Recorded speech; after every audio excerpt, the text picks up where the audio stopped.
Shalia Davis stood under the flickering fluorescent lights of a gas station, staring at 8 crumpled dollars in her hand. Her last $8.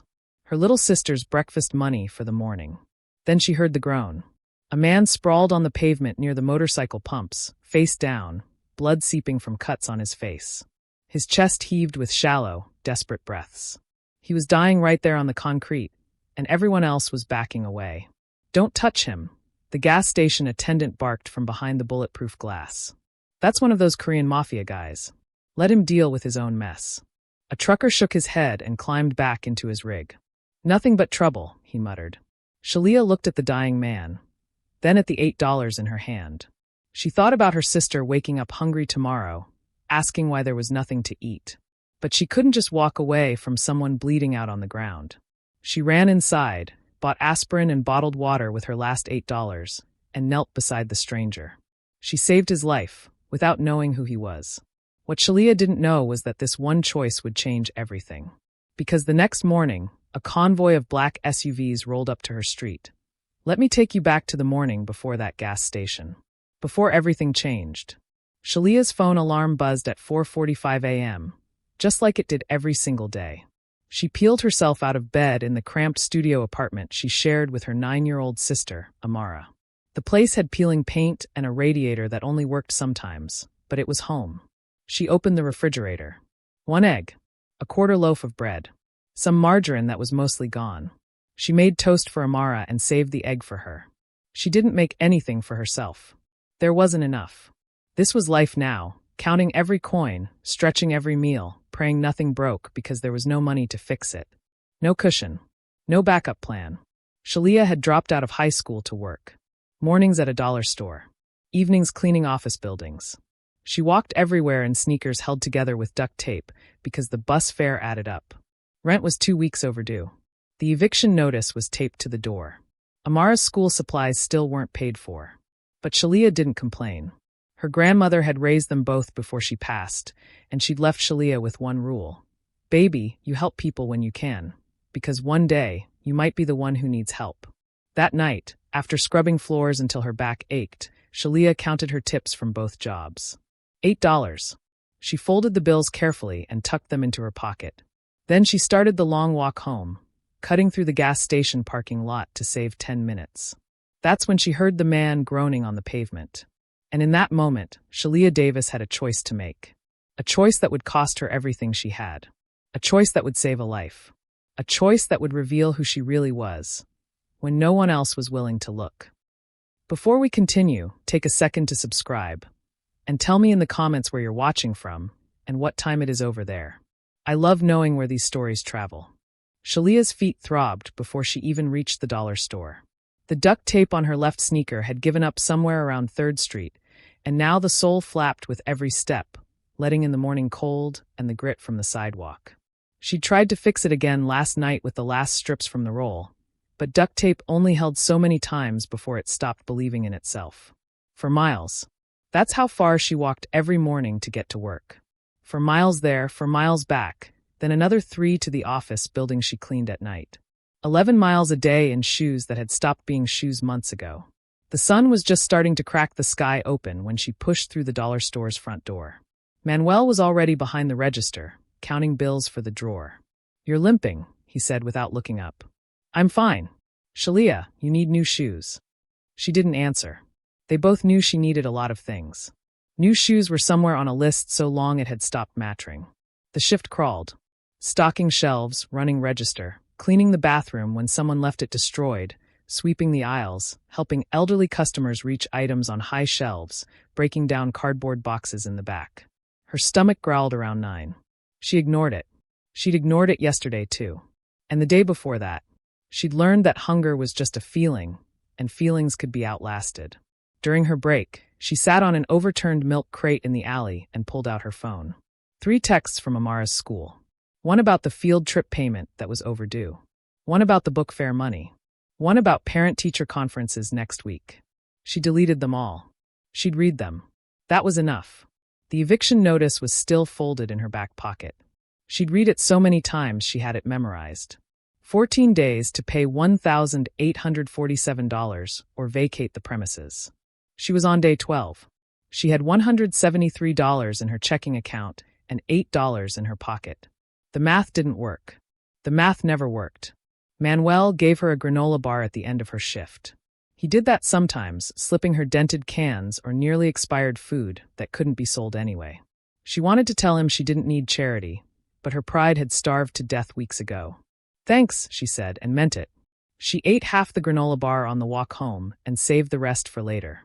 Later meant when the hunger stopped being ignorable, usually around 2 in the morning when she was trying to sleep and her body was screaming that it needed fuel.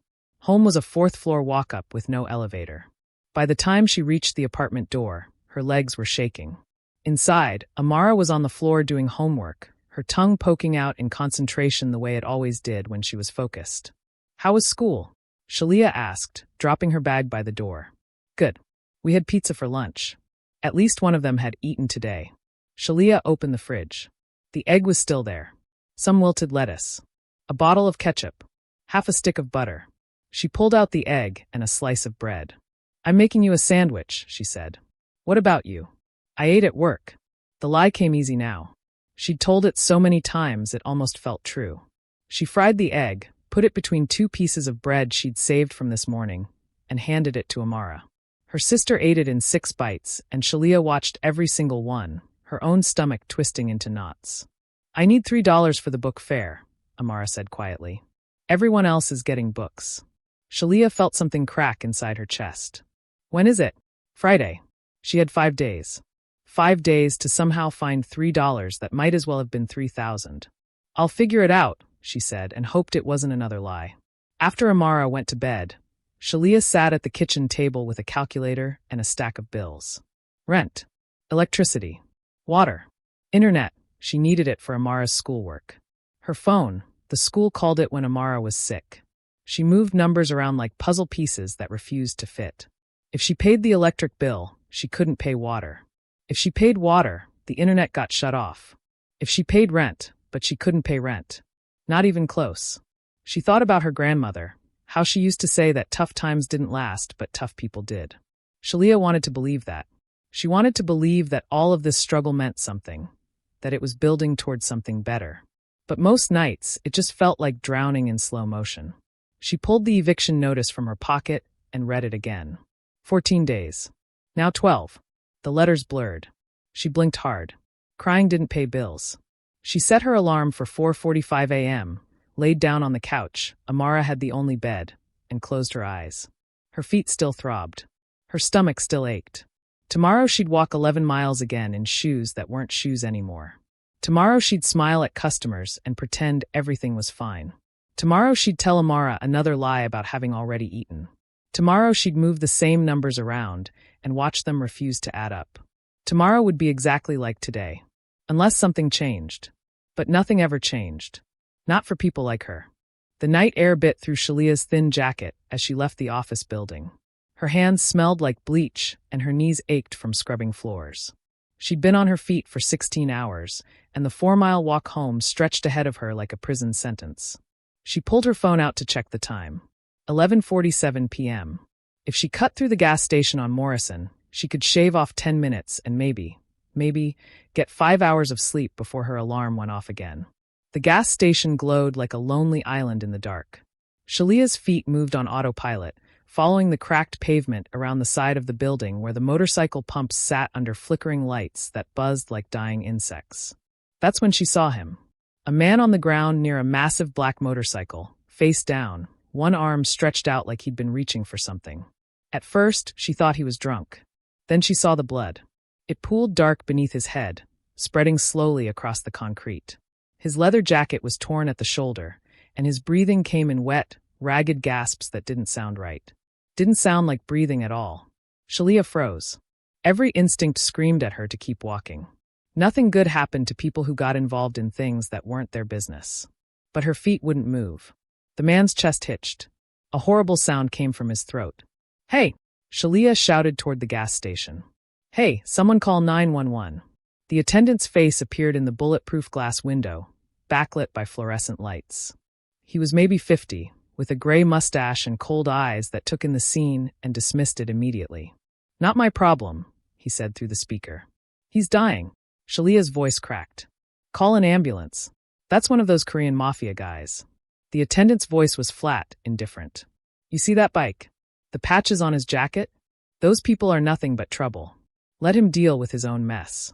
He can't deal with anything. He's unconscious. The attendant shrugged and turned away from the window. Shalia looked around wildly. A semi-truck idled near the diesel pumps, its driver climbing down from the cab with a coffee cup in hand. He was a big man, the kind who looked like he could help. Sir, please. Shalia ran toward him. There's a man hurt over there. We need to call for help. The trucker glanced past her toward the motorcycles, and something shifted in his expression. Recognition, maybe. Or fear. Nope. He shook his head and started walking back to his truck.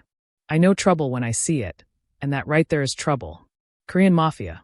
You help one of them, the rest come looking. Best thing you can do is pretend you didn't see nothing. He's going to die. Then he dies. The trucker climbed back into his cab and slammed the door. The diesel engine roared to life, and he pulled out of the lot without looking back. Shalia stood there, alone under the buzzing lights, watching the truck's taillights disappear. Her heart hammered against her ribs. The man on the ground made that wet, gasping sound again, and it scraped something raw inside her chest. She walked back to him slowly, her sneakers scuffing the pavement. Up close, she could see more. He was maybe in his 40s, with sharp features and tattoos crawling up his neck. His face was bruised, cut in 2 places, and blood matted his black hair. One of his hands was scraped raw, like he'd tried to catch himself when he fell. Sir? Her voice came out small. Can you hear me? No response. Just that terrible breathing.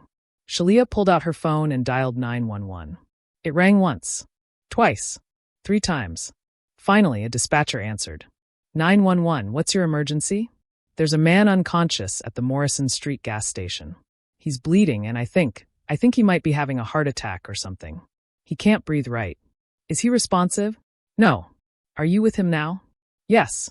Okay, stay on the line. I'm dispatching paramedics to your location. Can you check if he has a pulse? Shalia knelt down, her hands shaking. She pressed 2 fingers against his neck like she'd seen on TV once. His skin was cold and clammy, but they're faint, irregular. She felt something. I think so. It's weak. Good. Don't move him. Help is on the way. ETA is 8 minutes. 8 minutes. Shalia looked at the man's gray face and didn't think he had 8 minutes. Her grandmother's voice echoed in her head. Baby, you help people when you can. She looked down at her phone still clutched in her hand. The dispatcher was asking her questions, but Shalia was staring at the $8 in her pocket. $8 that was supposed to buy Amara breakfast.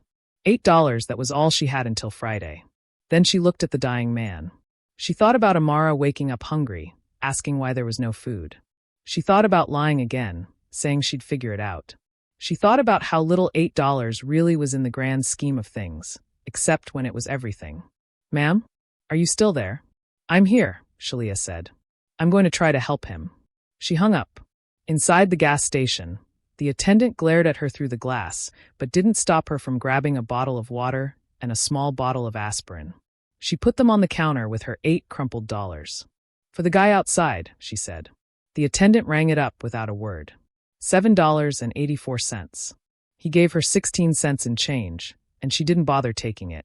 Back outside, she knelt beside the man again. She'd read somewhere that aspirin could help with heart attacks.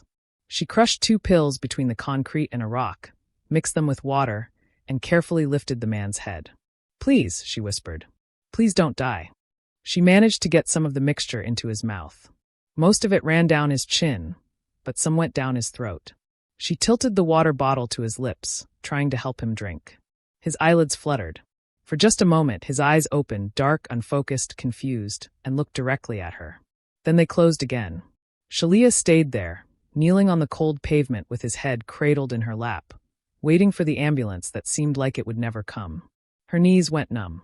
Her back ached, but she didn't move. She'd spent her last $8. She didn't know this man. Didn't know if he was dangerous or kind or anything in between. But she knew he was dying, and she was the only person who cared. That had to count for something. The ambulance lights painted the gas station in flashes of red and white. Shalia's legs had gone completely numb from kneeling on the concrete, but she didn't move until the paramedics rushed over with their equipment and their urgent voices. Ma'am, we've got him now. She stood slowly, her joints screaming in protest. Her jeans were soaked with blood, his blood, and her hands were stained dark. She backed away as the paramedics swarmed around the man, checking vitals, strapping him to a gurney, moving with practiced efficiency. "You the one who called it in?" One of them, a woman with kind eyes and gray streaks in her ponytail, looked up at Shalia. "Yes. You probably saved his life. Another 10 minutes, and we would have been picking up a body." Shalia didn't feel like a hero. She felt exhausted and scared and very aware that she had 16 cents in her pocket and nothing else. They loaded the man into the ambulance. The doors slammed shut. The siren wailed to life, and then they were gone, leaving Shalia alone in the parking lot with the attendant still watching her through the bulletproof glass. She looked down at her hands. The blood was already drying, turning brown at the edges. The walk home felt longer than usual. Every step reminded her of what she'd done, the choice she'd made. $8. Gone. Amara's breakfast. Gone. And for what? A stranger who might die anyway. A man everyone said was dangerous. Her grandmother's voice whispered in her head again, but this time it didn't bring comfort. It just made her feel tired. The apartment was dark when she finally pushed through the door. Amara was asleep in the bedroom, curled up under the thin comforter they shared. Shalia stood in the doorway for a long moment, watching her sister's chest rise and fall. How was she going to explain this? She couldn't. Shalia peeled off her bloody jeans and shoved them in a trash bag. She washed her hands 3 times, scrubbing until the water ran clear. Then she collapsed on the couch and stared at the ceiling, doing math that wouldn't work no matter how many times she tried. Sleep didn't come. Every time she closed her eyes, she saw the man's gray face, heard that wet, gasping sound, felt the cold weight of his head in her lap. At 4:45 a.m., her alarm went off. She dragged herself upright and went through the motions. She made toast for Amara. Just toast, dry, because there was no butter left and definitely no eggs. "Where's the egg?" Amara asked when she woke up. "We're out." "Oh." Her sister's face fell. "Can we get more?" "Friday," Shalia said. "Payday. 3 days away. 3 days of stretching nothing into something." "Okay." Amara ate her toast without complaint, but Shalia saw the way she looked at the empty plate afterward, still hungry. "I'm sorry," Shalia wanted to say. "I spent your breakfast money saving a stranger's life." But the words stayed locked in her throat. Work was a blur. Manuel noticed the dark circles under her eyes, but didn't ask. Shalia was grateful. She didn't have answers. During her break, she sat on the milk crate in the alley and pulled out her phone. No new messages. No calls. Nothing from the hospital. Not that she expected anything. She didn't even know the man's name. That evening, she walked past the gas station on her way to the office building. The pavement where he'd fallen was still stained dark. Someone had put orange cones around it, but nobody had cleaned it up. Shalia stopped and stared at the spot. She'd knelt there, held a dying man, spent everything she had. And now she had nothing to show for it but blood-stained jeans in a trash bag and a hungry sister at home. "You're an idiot," she whispered to herself. But even as she said it, she knew she'd do it again. That was the worst part. If she went back in time to that moment, with the $8 in her hand and the man gasping on the ground, she'd make the same choice. Her grandmother had raised her that way. To help. To care. Even when it cost everything. At the office building, she scrubbed floors until her hands were raw. Her manager, a woman named Patricia who had a habit of checking her watch every 5 minutes, stopped by around 9. "You okay, Shalia? You look like you haven't slept." "I'm fine. You sure? You're moving slower than usual." "Just tired." Patricia studied her for a moment, then nodded. "Well, don't overdo it. Can't have you getting sick." Shalia almost laughed. Getting sick was a luxury she couldn't afford. You only got sick if you had insurance and sick days and the ability to miss work without losing everything. She finished her shift at midnight and started the walk home. Her phone buzzed in her pocket. For a wild moment, she thought it might be the hospital, that somehow they'd tracked her down to tell her the man had lived. It was a text from Amara's school. Another reminder about the book fair. Friday. $3. Shalia deleted it. When she got home, Amara was already asleep. Shalia opened the fridge and stared at the emptiness inside. A quarter bottle of ketchup. Some wilted lettuce that was more brown than green. The last slice of bread. Tomorrow she'd give Amara the bread. Tomorrow she'd skip her break at work, so she wouldn't have to think about food. Tomorrow she'd lie again and say she'd already eaten. Tomorrow she'd survive, the same way she survived every day. She thought about the man on the pavement. Wondered if he'd made it. Wondered if he had family somewhere, people who loved him, people who would have spent their last $8 too. Or maybe he was alone like her. Maybe he didn't have anyone. The thought made her chest ache. Shalia lay down on the couch and closed her eyes. She was so tired. Tired of walking. Tired of hunger. Tired of bills that didn't add up and choices that cost everything. But mostly, she was tired of hoping things would change. Because they never did. The world didn't reward kindness. It punished it. She'd learned that lesson over and over, and tonight she'd learned it again. $8. A stranger's life. Her sister's breakfast. She'd chosen wrong. She knew she had. Any reasonable person would have walked away. Would have let the man lie there and called 911 from a distance and kept their $8. But Shalia had never been reasonable. Her grandmother's voice echoed one more time. Baby, you help people when you can, because one day you might be the one who needs help. I need help, Shalia whispered into the dark. I need help every single day. But nobody came. Nobody ever came. She fell asleep with dried blood still under her fingernails and 16 cents in her pocket, dreaming of a world where kindness didn't cost everything, where helping someone didn't mean choosing between mercy and survival.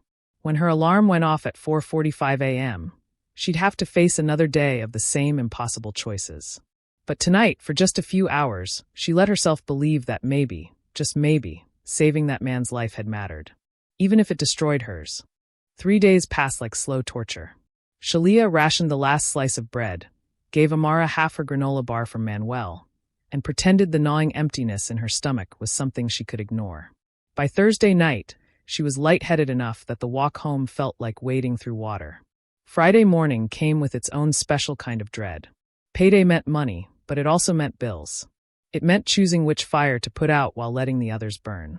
Shalia clocked in at the dollar store, ran register for 6 hours, and collected her paycheck during her break. She sat on the milk crate in the alley and stared at it. $327.14 after taxes. She'd worked 80 hours in 2 weeks for $327.14. Rent was $1,847. Due yesterday. She folded the check and put it in her pocket. At 2 p.m., Manuel told her she could leave early. The store was dead, and he could handle it alone. Shalia normally would have argued. She needed every hour she could get, but her head was pounding and her legs felt like they might give out. Go home, Manuel said. Get some rest. She nodded and pushed through the front door into the afternoon sun. That's when she saw the car. A black SUV with tinted windows, parked across the street in front of the pharmacy. Nothing unusual about that. People parked there all the time. But something made Shalia's skin prickle. The way it sat there, engine running, too still. She turned toward home and started walking. The SUV followed. Shalia's heart kicked into overdrive. She walked faster. The vehicle kept pace, crawling along the curb 20 feet behind her. She thought about running, but her legs were already shaking, and where would she run to? After 2 blocks, the SUV pulled ahead and stopped. The passenger door opened. A young man stepped out. Early 20s, Asian, dressed in dark jeans and a leather jacket. He had sharp features and careful eyes that swept the street before landing on her. On his jacket, over his heart, was a patch, a crown with wings spreading from either side. Shalia froze. Shalia Davis? His voice was calm, almost gentle. Who's asking? Her voice came out stronger than she felt. My name is Cole. He reached into his jacket, and Shalia's whole body tensed. But he pulled out a business card, not a weapon. I work for someone who wants to thank you. I don't know what you're talking about. The man at the gas station. Monday night. Morrison Street. Cole held out the card. You saved his life. Shalia's breath caught. Is he okay? He's alive because of you. Cole took a step closer, still holding the card. Mr. Park would like to meet you. To express his gratitude properly. Mr. Park, the man you helped. Cole's expression softened slightly. You didn't ask his name. You didn't ask for anything. You just helped. Shalia looked at the card in his hand. She could see the same logo from his jacket embossed in silver. A crown with wings. No name. No number. Just the symbol. I don't want anything, she said. I know. Cole smiled, and for a moment he looked younger, less intimidating. That's why he wants to meet you. Please. Take the card. If you change your mind, someone will find you. That's not creepy at all, Shalia muttered. Cole laughed, surprised. Fair point. Look, I know how this looks. Guy in a black SUV, mysterious card, all very dramatic. But Mr. Park is a good man. What you did, he paused, choosing his words carefully. Not many people would have done what you did. He wants to make sure you're taken care of. I'm fine. Cole's eyes flicked down to her duct-taped shoes, then back to her face. He didn't say anything, but he didn't have to. They both knew she was lying. Just take the card, he said quietly. You don't have to use it. But if you ever need anything, and I mean anything, you'll have a way to reach out. Shalia hesitated. Everything about this felt wrong. Strange cars. Mysterious cards. Men in leather jackets with logos that looked like they belonged to something dangerous. But Cole wasn't threatening her. He was just standing there, holding out a business card, looking at her like she mattered. When was the last time someone had looked at her like that? She took the card. The moment her fingers touched it, she felt how expensive it was. Heavy cardstock. Embossed logo. The kind of card that cost more to print than she made in an hour. Thank you, Cole said. He pulled a pen from his pocket and wrote something on the back of a second card. This is my number. Direct line. You call it, I answer. Day or night. Why? Because Mr. Park said to take care of you. Cole handed her the second card. And what Mr. Park says goes. He got back in the SUV. The window rolled down. He wanted me to tell you something else. He said you gave him aspirin and water when no one else would. He said kindness like that is rare. Worth protecting. The window rolled up. The SUV pulled away from the curb and disappeared down the street. Shalia stood on the sidewalk, holding 2 business cards, trying to process what had just happened. She looked down at the first card. The Crown and Wings logo gleamed in the sunlight. She flipped it over. Nothing. Just the symbol. The second card had Cole's number written in neat handwriting. Below it, one word. Anytime. She thought about the attendant at the gas station. The trucker. Everyone who'd called Mr. Park, Joe Young Park, she assumed trouble. Everyone who'd said to stay away. She'd ignored them all. Spent her last $8. Held a dying man's head in her lap. And now someone was following her. Tracking her down. Promising to take care of her. Shalia shoved both cards in her pocket and started walking again. Her head was spinning. This didn't make sense. People like her didn't get rescued. They didn't get mysterious cards and promises of help. They got eviction notices and empty refrigerators and choices that all led to the same place, barely surviving. But the card in her pocket felt real. Heavy. Solid. She pulled it out and looked at it again. The Crown and Wings. She ran her thumb over the embossing. Worth protecting, Cole had said.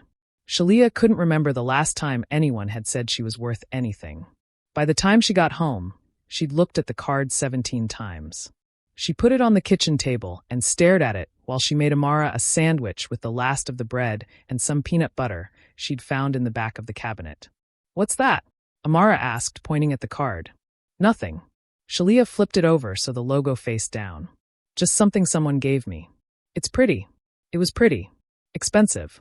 The kind of thing that came from a world Shalia didn't belong to. She thought about Cole's words. Cole's words. If you ever need anything, and I mean anything, you'll have a way to reach out. She needed everything. Rent money. Food. New shoes. A job that paid more than poverty wages. A life where she didn't have to choose between medicine and meals. But asking for help meant admitting defeat. It meant accepting charity from strangers. From dangerous people. From a man everyone said was nothing but trouble. Shalia picked up the card and walked to the trash can. She held it over the opening. Her hand wouldn't let go. She thought about Joe Young's gray face. His wet, gasping breaths. The way his eyes had fluttered open for just a moment and looked at her like she was an angel. She'd saved his life. Maybe, just maybe, he wanted to save hers. Shalia put the card back on the table. She didn't know if she'd ever use it. But she couldn't throw it away. Not yet. The knock came at 7:30 p.m., sharp and insistent. Shalia was at the stove, heating up a can of soup. Split between 2 bowls, watered down to make it stretch, when the sound echoed through the thin apartment door. She wiped her hands on a dishcloth and looked through the peephole. Mrs. Johnson from Forby stood in the hallway, arms crossed over her substantial chest. Behind her, like a tribunal, stood Mr. Kowalski from down the hall and the Martinez sisters from the floor below. Shalia's stomach dropped. Nothing good ever came from neighbors showing up in groups. She opened the door a crack. "Mrs. Johnson? We need to talk." The older woman's voice carried the weight of judgment Shalia had been hearing her whole life. "About that man. I don't know what you're talking about. Don't play stupid, girl." Mrs. Johnson pushed forward, and Shalia had no choice but to step back or get run over. The delegation filed into her apartment, their eyes sweeping over the peeling paint, the empty refrigerator visible through the kitchen doorway, the eviction notice still taped to the wall that Shalia kept forgetting to take down. "Nice of you to come by," Shalia said, keeping her voice level. Behind her, Amara poked her head out of the bedroom, curious. Shalia shook her head slightly. "Not now, baby." Amara disappeared back inside. "You helped that Korean man," Mrs. Johnson said. "It wasn't a question. The one who got hurt at Morrison Street." Shalia's jaw tightened. "How do you know about that?" "Everyone knows." Mr. Kowalski spoke up, his accent thick. Black car came asking questions. Man in leather jacket, looking for the girl who helped. Then today, that same car was here. Parked outside our building. People talk, Shalia. One of the Martinez sisters, Rosa, maybe stepped forward. She had kind eyes, but they were worried now. "That man you helped, he's Korean Mafia. Everyone on this street knows it. And now they know where you live. I didn't do anything wrong. You got involved." Mrs. Johnson's voice rose. "Those people are dangerous. They deal drugs, they hurt people, they—" "He was dying," Shalia interrupted. Her hands were shaking, so she crossed her arms to hide it. "He was dying on the ground, and no one would help him. Because they're smart." Mrs. Johnson jabbed a finger toward her. "Because they know better than to stick their nose in that kind of business. You help one of them, the rest come sniffing around. You bring that darkness here, to our building, where families live. Where children live." Shalia thought about Amara in the next room, listening to every word. "I'm not bringing anything anywhere. Too late for that." Mr. Kowalski shook his head. "Car was here for 20 minutes. Just sitting. Watching. My wife, she's scared. What if they come back? What if there's trouble?" "There won't be trouble. You don't know that."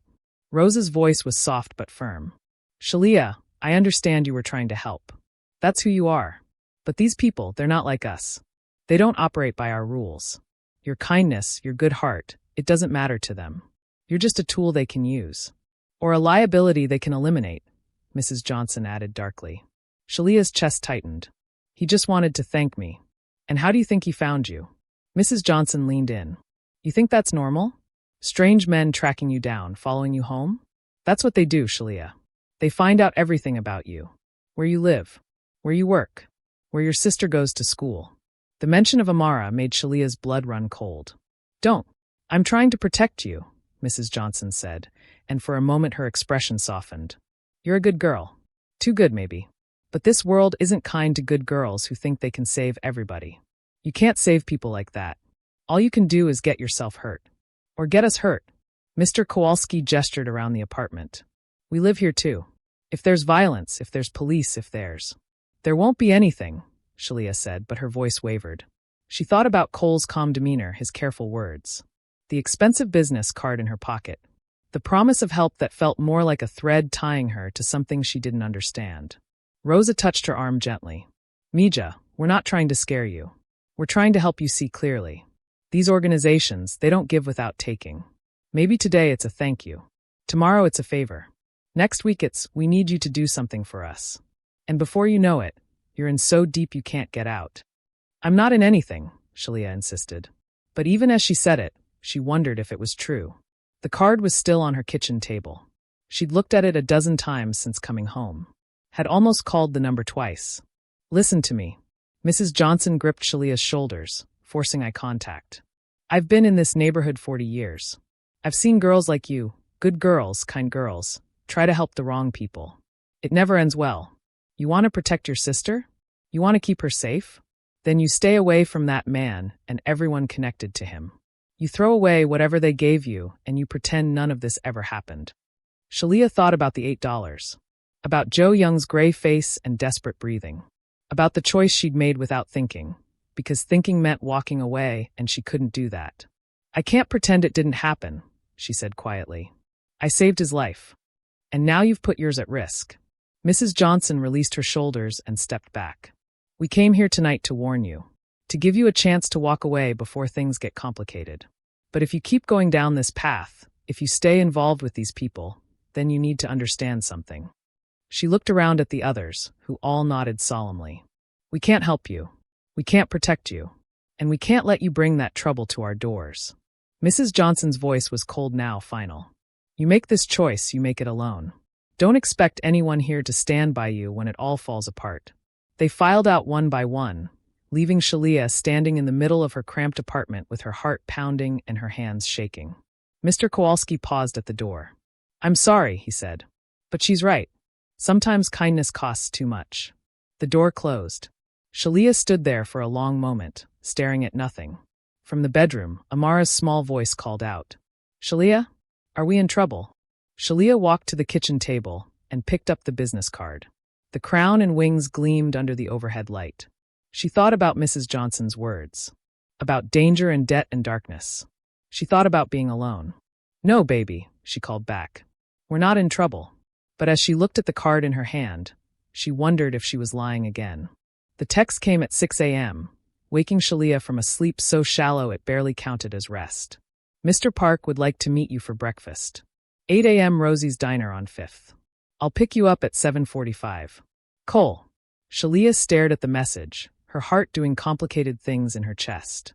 She'd been carrying the card for 3 days, never calling, never deciding. And now the decision was being made for her. She could say no. She could delete the text and pretend she never saw it. But her fingers were already typing. I can walk there myself. The response came immediately. I know you can. But please let me drive you. It would mean a lot to Mr. Park. Shalia looked at Amara sleeping in the bedroom, at the eviction notice on the wall, at the nearly empty refrigerator. She thought about Mrs. Johnson's warnings and Mr. Kowalski's fear and Rose's gentle concern. Then she thought about Joe Young's gray face and gasping breaths. Okay. At 7:45, she was waiting outside when the black SUV pulled up. Cole got out and opened the passenger door like she was someone important. She climbed in, acutely aware of her duct-taped shoes and her jacket with the fraying cuffs. You look nervous, Cole said as he pulled into traffic. I am nervous. Don't be. Mr. Park doesn't bite. He glanced at her with a small smile. He's actually pretty boring. Likes crossword puzzles. Drinks tea that tastes like grass.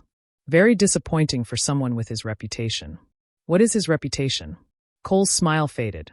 He's a good man in a complicated world. That's all you need to know right now. They drove in silence for a few minutes.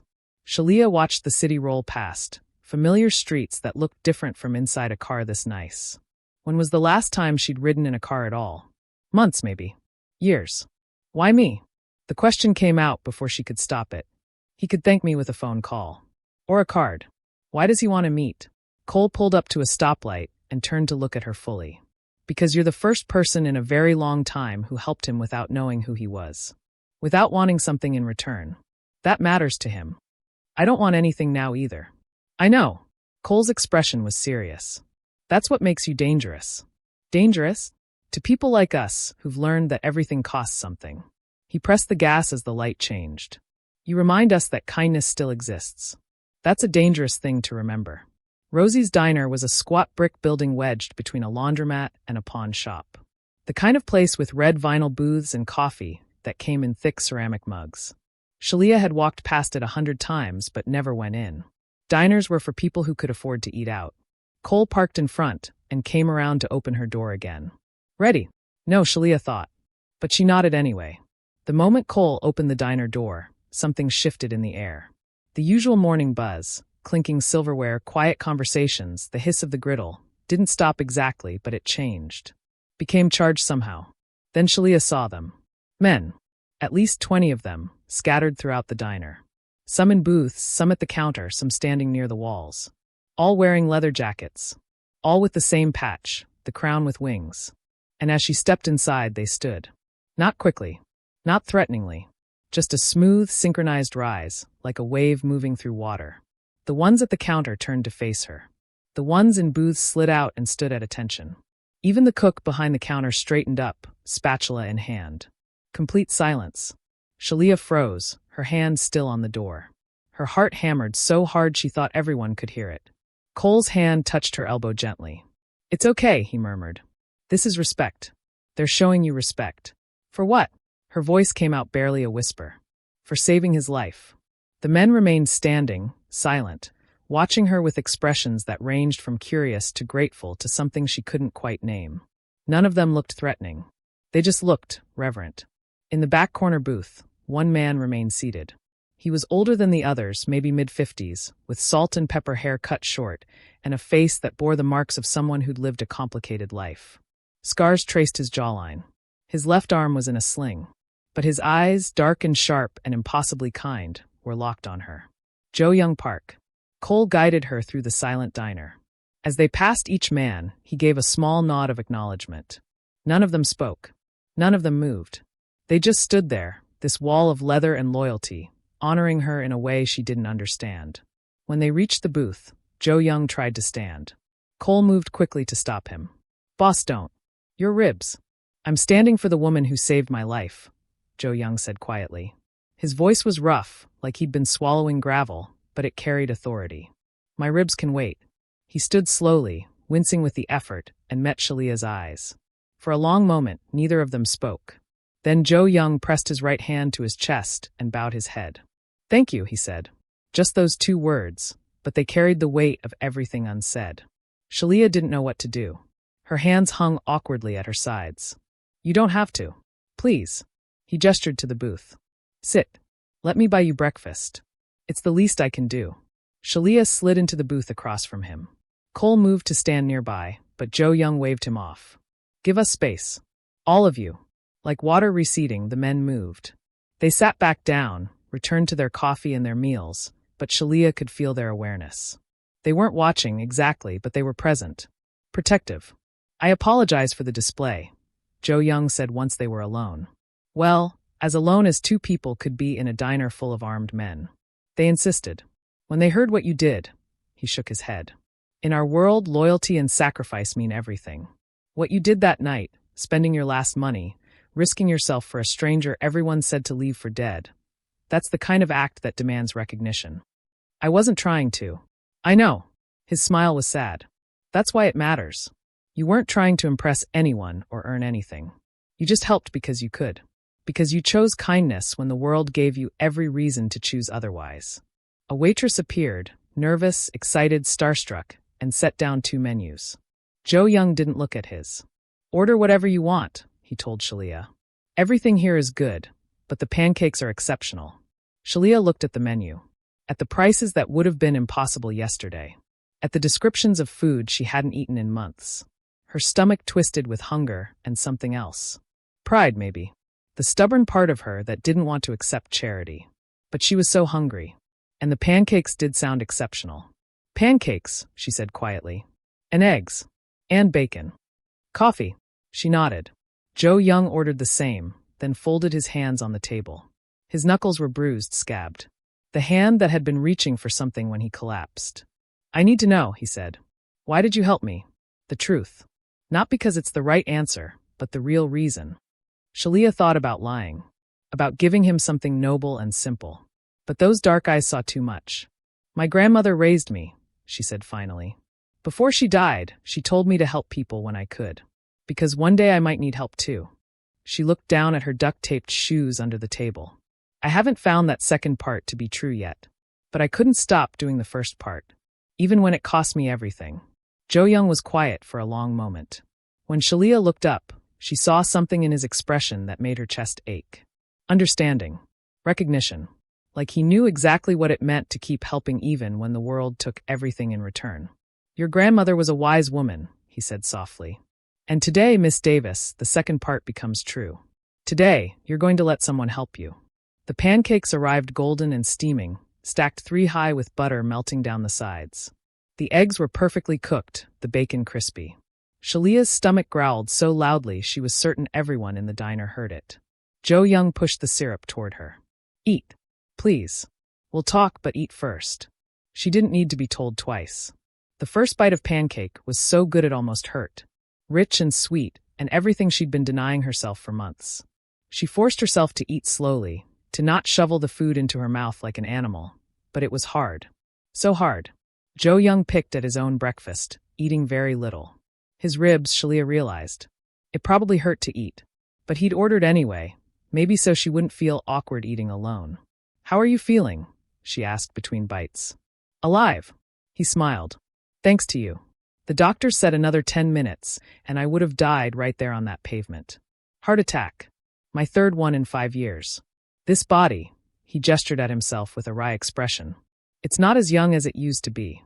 You should take better care of yourself." "I should." He sipped his tea. "It did look like grass," Shalia noted, and studied her. "But I could say the same to you. When was the last time you ate a full meal?" Shalia's hand froze halfway to her mouth. "I eat. Not enough." His voice was gentle but firm. "I've done my research, Miss Davis. I know you work 2 jobs. I know you walk 11 miles a day in shoes that should have been replaced months ago. I know you're raising your sister alone on less money than most people spend on coffee in a month. I know your landlord is trying to evict you." He paused. "I know you spent your last $8 on aspirin and water for a dying stranger." Heat flooded Shalia's face. "You had no right." "You're right. I didn't." He set down his teacup. "But I needed to understand who you are. What you sacrificed for me. And now that I know, I can't walk away and pretend I don't. I don't want your money. I know. But I'm going to give it to you anyway." He reached into his jacket, slowly, mindful of his injuries, and pulled out an envelope. Thick, white, expensive paper. He set it on the table between them. Shalia stared at it like it might bite her. "What is that?" "Your rent. Plus 3 months advance. Plus money for food, utilities, and anything else you need."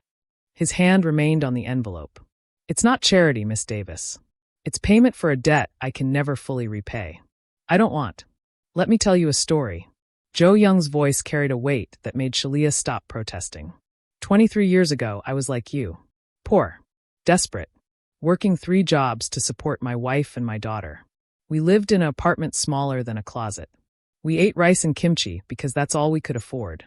But we were happy. His eyes grew distant. My daughter, Minesio, she was 6 years old. Beautiful. Smart. Always laughing. He stopped, his jaw working like the next words were physically painful to speak. She got sick. Just a fever at first. Nothing serious, we thought. But it got worse. And we didn't have insurance. Couldn't afford a doctor. I kept thinking it would pass. Kept telling my wife we'd give it another day. We couldn't spare the money for a hospital visit. His voice cracked. By the time we took her in, it was meningitis. Too advanced. Too late. Shalia's throat tightened. "I'm so sorry. She died because I couldn't afford help. Because I was too proud to ask for it. Because I thought I could handle everything alone." Joe Young's eyes were wet now, but no tears fell. "I made my money after that. Built an empire from nothing. But no amount of money could bring her back. No amount of success could change the fact that I failed her when she needed me most." He pushed the envelope toward Shalia. "So when I see someone like you, someone kind and struggling and sacrificing everything for the people they love, I can't walk away. I won't. Because maybe if someone had helped me 23 years ago, Minesio would still be alive." "That's not your fault," Shalia whispered. "Maybe not. But it's my reality." He tapped the envelope. "This is what I do now. I reward kindness. I protect people who protect others. I make sure that good people don't have to choose between mercy and survival." He leaned forward. "You saved my life, Miss Davis. Let me save yours." Shalia looked at the envelope. At this man with his tragic past and his careful empire, and his belief that money could somehow balance the scales of an unjust world. She thought about Amara asking for $3 for the book fair. About the eviction notice. About walking 11 miles in shoes that barely existed. "I can't accept this," she said, but her hand was already moving toward the envelope. "You can. You will." Joe Young's voice was firm. "Because you're tired. Because you deserve better. Because your sister deserves better. And because sometimes, Miss Davis, accepting help is the bravest thing you can do." Shalia's fingers touched the envelope. It was heavy. She could feel the thickness of bills inside. This was real money. Life-changing money. The kind that could fix everything that was broken. "Why?" The word came out broken. "Why do you care so much?" Joe Young smiled sadly. "Because you spent your last $8 on a stranger everyone said to let die. Because you knelt on cold pavement and held my head in your lap. Because you reminded me that there are still people in this world who choose kindness over survival." He reached across the table and gently pushed the envelope fully into her hands. "And because Minesio would have grown up to be someone like you." Kind. Selfless. Impossibly brave. Shalia clutched the envelope, and something inside her that had been holding on too tight for too long finally broke. A sob escaped before she could stop it. Then another. "It's okay," Joe Young said softly. "You're safe now. I promise you, Miss Davis. You're safe." And for the first time in longer than she could remember, Shalia let herself believe it. Cole drove her home in silence, the envelope heavy in Shalia's lap. She kept touching it, making sure it was real. Inside was more money than she'd seen in her entire life. Enough to pay rent. Enough to buy groceries. Enough to stop choosing between electricity and water. "Mr. Park likes you," Cole said as they pulled onto her street. Then he paused, frowning. "That's a lot of cars." Shalia looked up and felt her heart stop. The entire block was lined with black SUVs. 7 of them, maybe 8, parked in a precise formation like some kind of military convoy. Men in leather jackets stood beside each vehicle, arms crossed, expressions neutral. They weren't doing anything threatening. They were just there. Waiting. "What is this?" Shalia's voice came out high and tight. Cole was already on his phone. "Boss." "Yeah, we're here." "What's?" He listened, then his eyebrows shot up. "All of it? Now?" Another pause. "Yes, sir." He hung up and looked at Shalia with something like awe. "Mr. Park wants to make sure you're taken care of. Properly taken care of." "This is properly? This looks like an invasion." "This," Cole said as he parked, "is what happens when the boss decides someone matters." Shalia saw Mrs. Johnson watching from her window, phone pressed to her ear. Mr. Kowalski was on his stoop, frozen mid-step. The Martinez sisters stood in their doorway, clutching each other. Every neighbor was watching. Everyone could see. The second black SUV's door opened, and Joe Young stepped out. He moved carefully, one hand pressed to his ribs, but his presence seemed to fill the entire street. The men straightened. The air itself felt different. "Miss Davis." He walked toward her with that same careful authority she'd seen in the diner. "Thank you for allowing me to help." "I didn't allow this." Shalia gestured at the convoy. "This is people are scared. They'll adjust." He pulled an envelope from his jacket. Different from the first one. Larger. "I told you I would take care of you. I meant it." He handed her the envelope. Shalia opened it with shaking hands. Inside was a check. She stared at the number, certain she was reading it wrong. But no matter how many times she blinked, the numbers stayed the same. $25,000. "I can't," her voice failed. She tried again. "This is too much. It's not enough." Joe Young's expression was serious. "But it's a start. That money is yours. No strings. No debt. You use it however you need. Pay your bills. Buy food. Get your sister those books she wants. Buy yourself shoes that don't require duct tape." Shalia's hands were shaking so hard the check rattled. "Why are you doing this?" "Because you saved my life. Because you deserve better than what this world has given you. Because," he paused, seeming to choose his words carefully, "because I can, and you need it, and there's no good reason not to." One of the men approached carrying a folder. He handed it to Joe Young, who opened it and pulled out papers. "This is a lease agreement for an apartment in Riverside Heights. 3 bedrooms. Safe neighborhood. Good schools. First and last month paid. It's yours if you want it." He handed her the papers. "Your sister deserves a real bedroom. You deserve a real bed instead of a couch. This makes that possible." Shalia couldn't breathe. Couldn't think. This was too much. Too fast. Too impossible. "And this," Joe Young pulled out another paper, "is a job offer. My organization runs several legitimate businesses. Restaurants, import companies, real estate. We need good people. Honest people. People we can trust. The position pays $45,000 a year. Benefits. Health insurance. Paid time off. You'd start as an administrative assistant, but there's room to grow." "I dropped out of high school," Shalia whispered. "So did I." Joe Young smiled. "Education is important, but character matters more. You have more character in your little finger than most people with PhDs. We can work around the rest." Around them, the men remained silent. Professional. But Shalia could feel their approval, their respect, radiating like heat. "I don't understand," she said. "All of this for helping someone? It doesn't make sense." "It makes perfect sense." Joe Young's voice was gentle.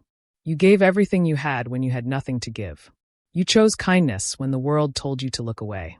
That kind of person," he shook his head, "that kind of person is rare. Worth protecting. Worth investing in. Mrs. Johnson appeared on the sidewalk, her face tight with disapproval. Shalia Davis, you need to think about what you're doing. These people, Joe Young said without looking at her, are giving Miss Davis a chance at a better life. If you have objections, you can direct them to me. Mrs. Johnson's mouth snapped shut.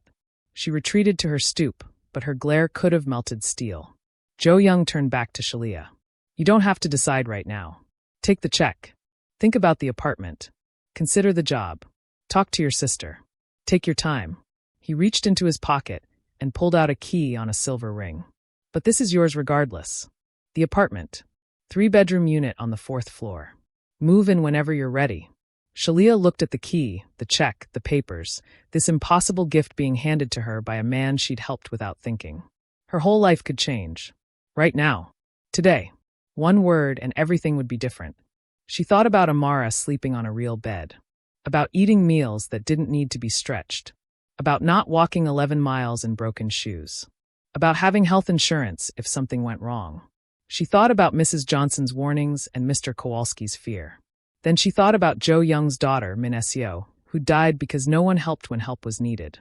Okay, she whispered. Okay. Joe Young smiled, and it transformed his entire face. Welcome to the family, Miss Davis.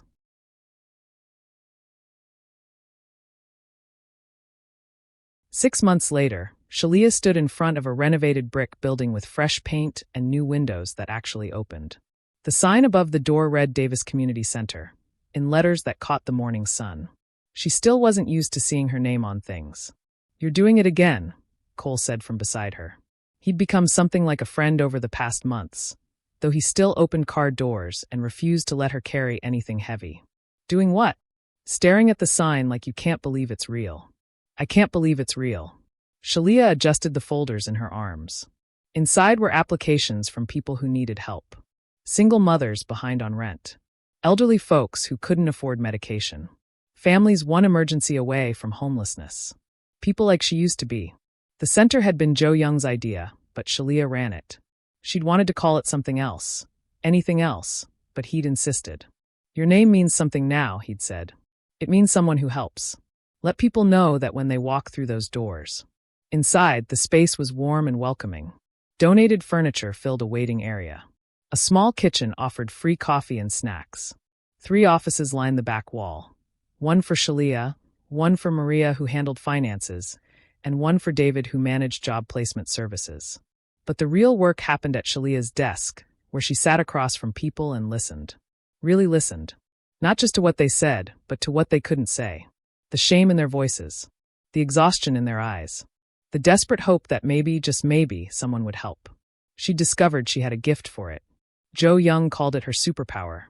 The ability to see past the surface, to understand what people really needed, not just what they asked for. Morning, boss. Maria poked her head in, grinning. She was 23, sharp as a blade, and handled money like she was born doing it. We've got 5 appointments today. Mrs. Chun is first. She needs help with her grandson's medical bills. Then James Walker, the guy trying to start the food truck. Then, I remember. Shalia smiled. She remembered all of them. Every story. Every struggle. Every person who walked through those doors carried pieces of her old life, and she treated each one like they mattered. Because they did. The door chimed, and Mrs. Chun shuffled in exactly on time. She was 72, taking care of her 8-year-old grandson because his parents had died in a car accident. The boy needed surgery. Insurance covered some of it. Mrs. Chun couldn't cover the rest.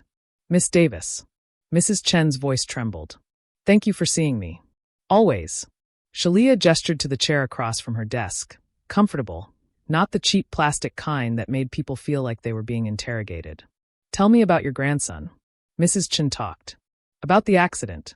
About suddenly raising a child at her age. About the surgery that could fix his hip but cost $12,000. About lying awake at night doing math that wouldn't work. Shalia knew that math. Had lived that math. She pulled up the spreadsheet Maria had prepared. The center had funding from Joe Young's organization, supplemented by donations from local businesses who'd learned that saying no to Joe Young Park wasn't really an option. They had money. The question was always, how much did people really need? And how could they help without making it feel like charity? The surgery is scheduled for next month? Shalia asked. Mrs. Chen nodded, wringing her hands. I've saved 3,000. I can maybe get another 1,000 if I. We'll cover 8,000, Shalia said. That leaves you with $1,000 gap. Can you manage that? Mrs. Chen's eyes filled with tears. Yes. Yes, I can manage that. But 8,000, that's too much. I can't possibly. You can. Shalia's voice was firm but kind. Your grandson needs this surgery. You need to be able to afford it without destroying your savings. That's what we're here for. How do I pay you back? You don't. Shalia had said these words dozens of times now, but they never got old. When your grandson is healthy and you're stable again, you help someone else. That's the only payment we want. Mrs. Chen cried. They always cried. Shalia kept tissues in her desk drawer specifically for this moment. The moment when people realized they weren't alone anymore, that someone was going to help, that the impossible math was suddenly possible.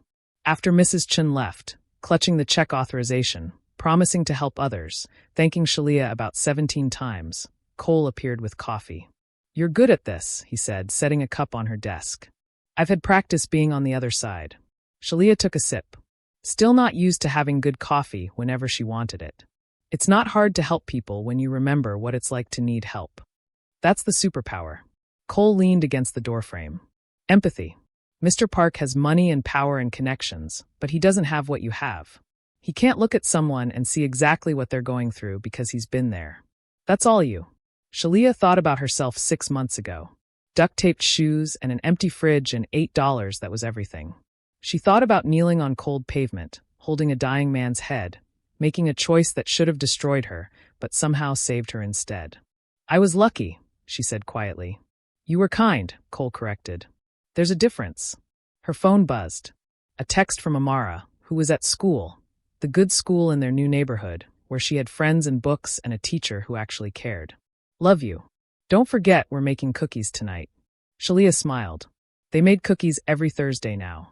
Just because they could. Just because the kitchen in their new apartment was big enough, and they had ingredients, and there was no emergency that required those ingredients to become something else. Ready for the next one? Maria called from the waiting area. Shalia looked at her calendar.